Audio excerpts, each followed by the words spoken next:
ताज्या बातम्या विचार नव्हे, त्यासाठी सचोटी न्यूज चॅनल बघायलाच हवे। ज्ञान मनोरंजन संस्कार देणारे चॅनल सचोटीला सबस्क्राइब करा, बेल आयकॉनचे बटन दाबा, सोबत शेअर करायला विसरू नका।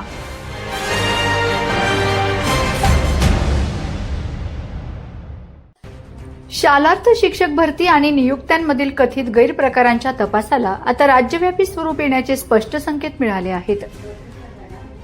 केवळ नाशिक विभागापुरता तपास मर्यादित ठेवण्याऐवजी राज्यातील प्रत्येक जिल्ह्यातील शैक्षणिक संस्थांची चौकशी करण्याचे स्पष्ट निर्देश मुंबई उच्च न्यायालयाने दिले आहेत। विशेष म्हणजे संस्था कोणत्याही व्यवस्थापनाची असो किंवा तिच्या मागे लोकप्रतिनिधी अथवा व्हीव्हीआयपी व्यक्ती असो, तपासात कोणालाही झुकते माप मिळता कामा नये अशी न्यायालयाची भूमिका आहे।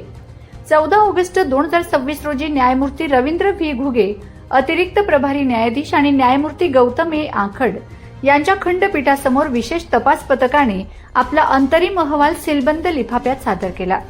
न्यायालयाने अहवालातील काही भागाचे प्राथमिक अवलोकन केले।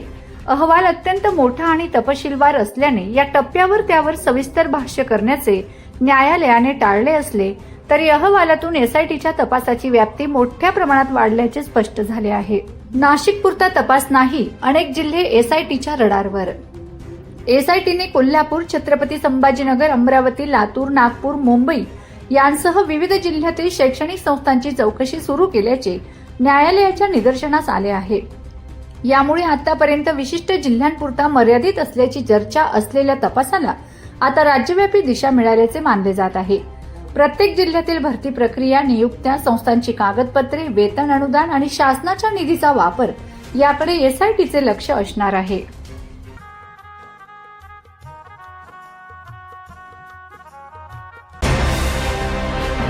ताज्या बातम्या विचार नव्हे, त्यासाठी सचोटी न्यूज चॅनल बघायलाच हवे। ज्ञान मनोरंजन संस्कार देणारे चॅनल सचोटीला सबस्क्राइब करा, बेल आयकॉनचे बटन दाबा, सोबत शेअर करायला विसरू नका।